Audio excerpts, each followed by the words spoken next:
Olá, começamos o programa com as imagens de arquivo. Voltamos a 19 de fevereiro de 2020, portanto, antes de toda a crise provocada pelo novo coronavírus. É uma reforma que é aguardada há décadas pelos brasileiros. A desburocratização, a simplificação é um sonho dos brasileiros. É a possibilidade, de fato, de darmos segurança jurídica, tranquilidade para os empreendedores confiarem no Brasil e promovermos a geração de emprego necessária. Como vimos aí, a Comissão da Reforma Tributária foi instalada em 19 de fevereiro. 5 meses depois, foi a vez do governo ir ao Congresso entregar parte da sua reforma tributária. Em vez de mandarmos uma PEC, já havendo a 45 na Câmara e a 110 no Senado, em vez de mandarmos uma PEC, mandamos propostas que podem, então, ser trabalhadas e acopladas. Mas mandaremos todas, imposto de renda, dividendos, os impostos indiretos, IPIs, todos os impostos serão abordados. Pois bem, propostas da Câmara dos Deputados, do Senado, do Governo Federal, dos sindicatos. Todos querem uma reforma tributária, mas qual é a melhor reforma? A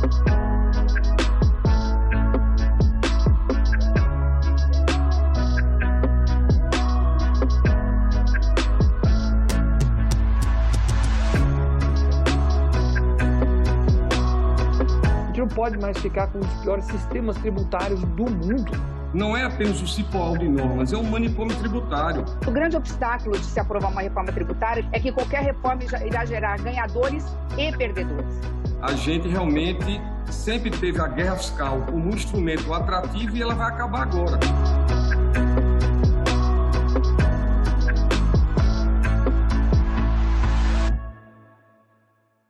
Desde que foi criada lá em fevereiro, a Comissão Mista da Reforma Tributária realizou 11 audiências públicas.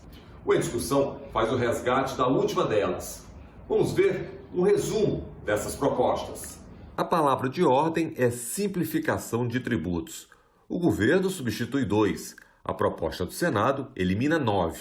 E a da Câmara, 5.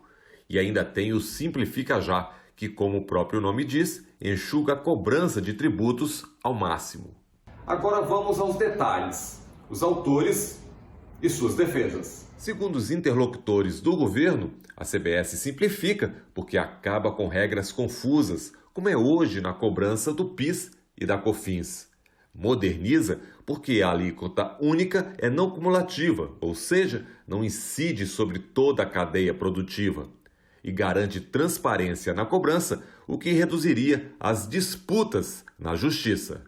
Na esfera administrativa, no contencioso tributário do CARF, o PIS/COFINS hoje corresponde a quase 15% do total, perdendo só para o imposto de renda, que corresponde a 50%, dado, na verdade, muito mais os valores e não a quantidade de demandas.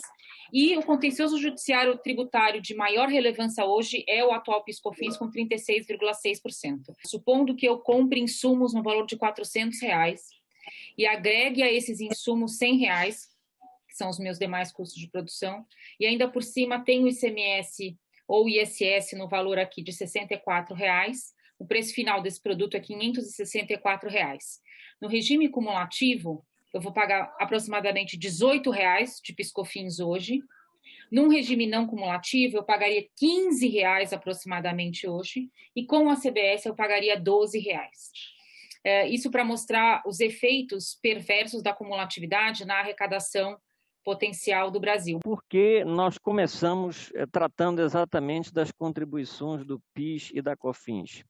Elas também, a exemplo os outros tributos, são contribuições que atingiram um nível extremamente elevado de complexidade, uma legislação com mais de 2.000 páginas, 60 só de índice, regras não muito bem definidas que geram discussões aí sobre, por exemplo, o que é insumo, o que não está considerado no conceito de receita total, e que acabam por propiciar um contencioso administrativo e judicial. Vimos aí que o governo começou leve, mexe inicialmente com 2 tributos federais, o PIS e a COFINS. Agora, quem quer uma mudança mais profunda, o Simplifica Já. transformando o IPI no Imposto Seletivo Federal sobre produtos industrializados nocivos à saúde, unificando o PIS e a COFINS numa contribuição de valor agregado federal, os 27 ICMS em uma só legislação nacional do ICMS, os 5.570 ISS em uma só legislação nacional do ISS. Entre os apoiadores do Simplifica Já estão a Frente Nacional de Prefeitos, sindicatos e a Associação Nacional dos Auditores Fiscais. A proposta é uma das 144 emendas à PEC que está no Senado. O ISS, que é um tributo municipal, e o ICMS estadual ganhariam ambos comitês de gestão. O Simplifica Já aposta na nota fiscal eletrônica para transparência e controle das operações. Por exemplo, vamos pegar a Netflix, que está em São Paulo hoje e tem milhões de consumidores em milhares de municípios. Basta a Netflix emitir nota fiscal para cada operação, colocando basicamente o código do município de origem, o código do município de destino e os dados da operação. E emite a nota. E vai emitindo. Quando acabar o mês, ela vai emitir uma guia única de arrecadação. Essa guia puxa automaticamente todos os dados das notas fiscais eletrônicas emitidas no período, calcula de forma una e a Netflix paga de uma vez só. Esse valor é automaticamente distribuído na conta de todos os municípios do Brasil envolvidos naquelas operações que ocorreram naquele período. É um compliance fantástico para todas as empresas prestadoras de serviços que não vão ter mais que saber a legislação de nota de todos os municípios em que elas operam. Então, além de se preocupar com a simplificação imediata, Simplifica Já ele prevê mecanismo de melhoria constante do sistema. E nós temos um sistema tributário complexo e crescente. O Congresso Nacional tem a oportunidade de solucionar esses problemas e o Simplifica Já se põe como uma alternativa viável de melhoria contínua desse sistema de forma imediata, ajudando o Brasil a crescer o quanto antes. Esse foi o Simplifica Já. Agora, com a palavra, a defesa da proposta 5x1. A PEC 45 está na Câmara dos Deputados. Cria o IBS, o Imposto sobre Bens e Serviços. Ele substitui PIS, COFINS e o IPI, que são tributos federais, e mais o ICMS e o ISS. Para arrecadar e fiscalizar os recursos para a União, estados e municípios, surge uma nova autarquia, a Agência Tributária Nacional. A transição do modelo atual para o novo é de 10 anos. Destaque ainda para a autonomia na gestão dos recursos. E, finalmente, uma característica importante é que a proposta mantém a autonomia dos entes da federação na gestão da sua receita, porque eles podem fixar suas alíquotas. A alíquota uniforme para todos os bens e serviços, mas ela pode ser alterada acima ou abaixo da alíquota de referência, que é aquela que é adotada automaticamente e que mantém a carga tributária, por cada um dos entes da federação. E, portanto, cada ente mantém sua autonomia na gestão das suas receitas. Para os contribuintes é um único imposto, mas, na verdade, ele é a soma de 3 impostos, um federal, um estadual e um municipal. A gestão dessa arrecadação centralizada pela Agência Tributária Nacional seria feita de forma compartilhada entre União, Estados e municípios. Não dá para discutir reforma tributária como um jogo de soma zero, sem considerar o impacto positivo que ela tem sobre o crescimento e a renda das famílias. E esse impacto ele é extremamente positivo e faz com que, mesmo num cenário conservador de efeito da reforma, todos os setores da economia, inclusive os setores de educação e saúde, que olham uma parte do efeito, que é só a mudança de preços relativos, mas deixam de olhar o resto dos efeitos da reforma, que são a redução dos seus custos e o aumento da renda das famílias. Quando você incorpora esses efeitos de aumento da renda das famílias, mesmo numa hipótese conservadora, e incorpora o efeito da redução de custos, que é geral na economia brasileira, todos os setores da economia brasileira são beneficiados e esse é o ponto fundamental para poder fazer a discussão da reforma tributária, tanto do ponto de vista setorial quanto do ponto de vista federativo. Falamos de 5x1, agora a proposta 9x1. Essa é a PEC que está no Senado. O Imposto sobre Operações com Bens e Serviços, o IBS, substitui outros 9 tributos, 7 federais. IPI, IOF, PIS, PASEP, COFINS, Salário e Educação e CID Combustíveis, o ICMS estadual e o ISS municipal.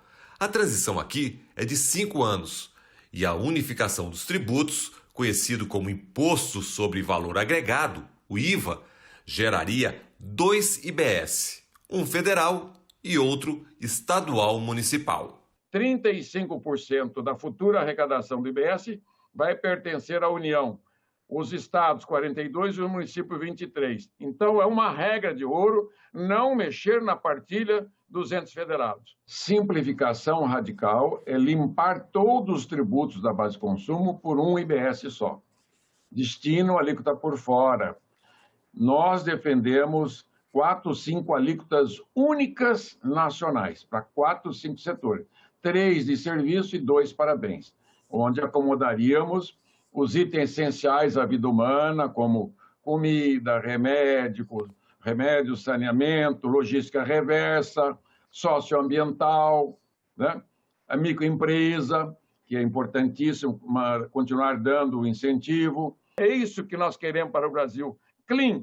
Não se trata só de simplificar. Nosso modelo tem também a tecnologia da cobrança 5.0 e tem a reforma fraterna e solidária para fazer com que os mais pobres possam ter melhores condições de vida no Brasil. Puxa daqui, estica dali, reformar é consenso, mas cada um tem a sua reforma.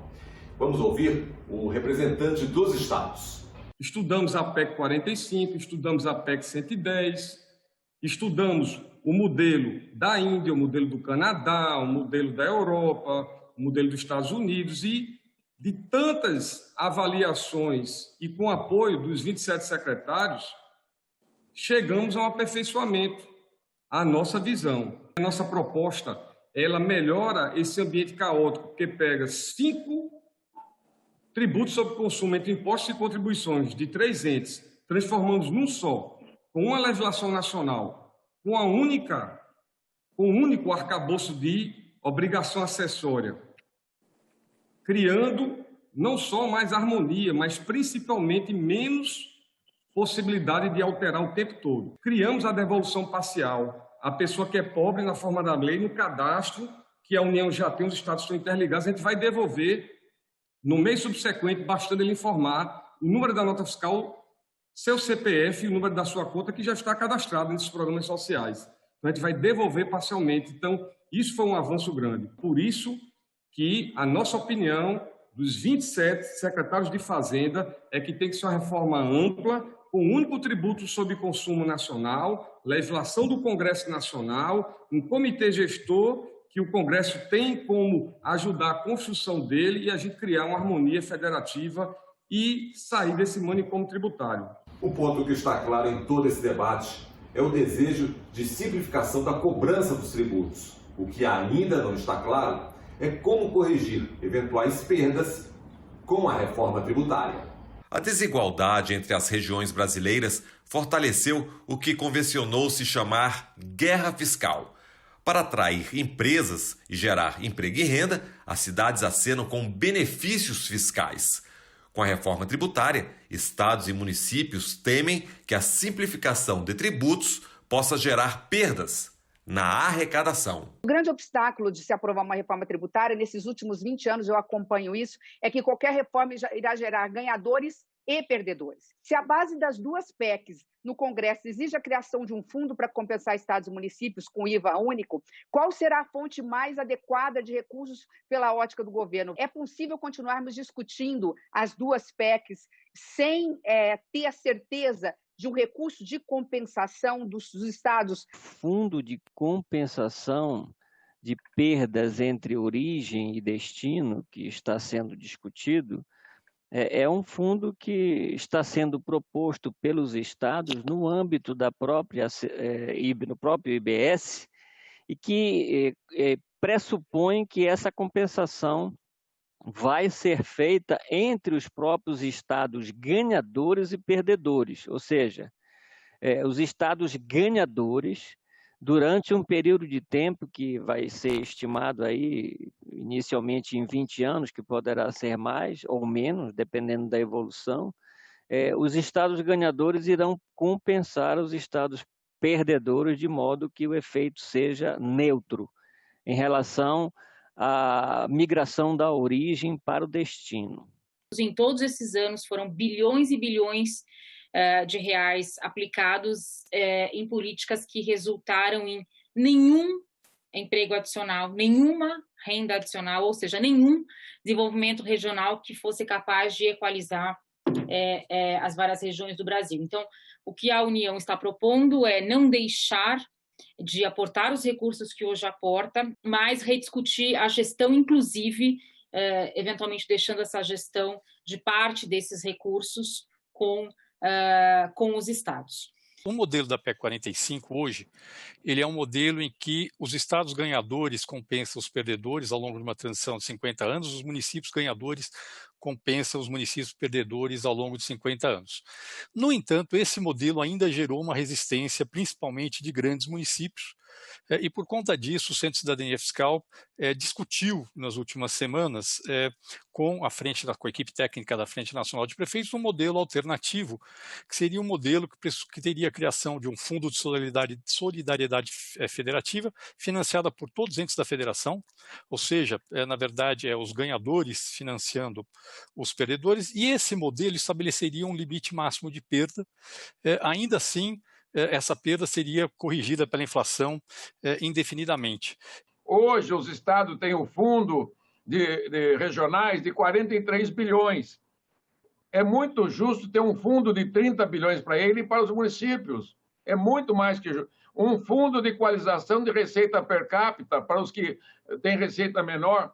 Com 80, 100 bilhões por ano, você faz todo o ajuste necessário e ainda vai economizar 420 bilhões, tirando das costas do consumidor e das empresas. Então, essa é a minha convicção, vai aumentar a potência do país, o Brasil vai voltar a crescer. Muitos estados, menos industrializados, eles não têm condição de atrair empresas para que essas empresas desenvolvam a sua região por uma ausência de muitos anos de um olhar nacional de desenvolvimento, observando cada região específica. Por não existir isso no Brasil há muitos anos, a gente realmente sempre teve a guerra fiscal como um instrumento atrativo e ela vai acabar agora com a proposta da gente, porque tem um princípio pleno de destino e, consequentemente, na proposta dos secretários, acaba a guerra fiscal. Então, o que viria em alternativa? Exatamente o Fundo de Desenvolvimento Regional. Pois é, ganhos e perdas com a reforma tributária. E tem ainda os chamados impostos seletivos. Acompanhe. Eu vi uma entrevista do ministro da Economia, um dia desse, ele dizendo que poderia ter um imposto seletivo sobre determinados produtos, como o tabaco, as bebidas açucaradas, um imposto diferenciado, e eu diria, por que não sobre os agrotóxicos? O imposto seletivo é um tema que está em discussão nas duas PECs e que também nós estamos discutindo com estados e municípios. Qual seria a estrutura e em quais bases esse imposto seletivo incidiria, né? Esse é um tema que está em discussão e certamente a sua proposta de inserir os agrotóxicos na tributação desse seletivo será levada para discussão e análise no âmbito desse grupo. A senadora colocou um ponto muito importante, né? Porque não os agrotóxicos? A gente sempre teve os seletivos concentrados em bebidas e em bebidas alcoólicas e em cigarros. Começou-se a discutir os seletivos sobre bebidas açucaradas e sobre produtos muito processados, né? Com alto índice de gordura ruim. E, por que não, outros produtos que fazem mal à saúde. Essa é uma discussão longa, é uma discussão correta, porque, afinal de contas, os tributos não podem refletir apenas preferências da sociedade, eles têm que refletir as melhores práticas, né? E efetivamente tem que ser avaliados a sua adequação e a sua eficiência. Está na hora do salmão deixar de 0 de PIS/COFINS, está na hora do filé mignon 0 de PIS/COFINS, o queijo suíço, não sou nada contra o queijo suíço. Aliás, o Alexis adora um vinhozinho com queijo suíço, mas 0 de PIS/COFINS, isso é o fim do mundo. Está na hora, não precisa de emenda constitucional, não precisa de nada. É só fazer essa retirada da cesta básica. É difícil identificar?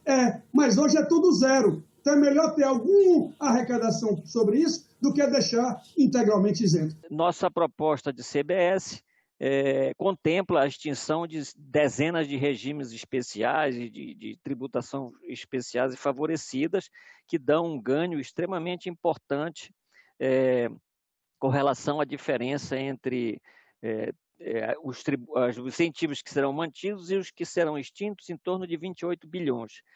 Não foi incluída a cesta básica, é um tema que nós consideramos importante e relevante, e certamente estamos dispostos a discutir essa possibilidade durante essa tramitação aí.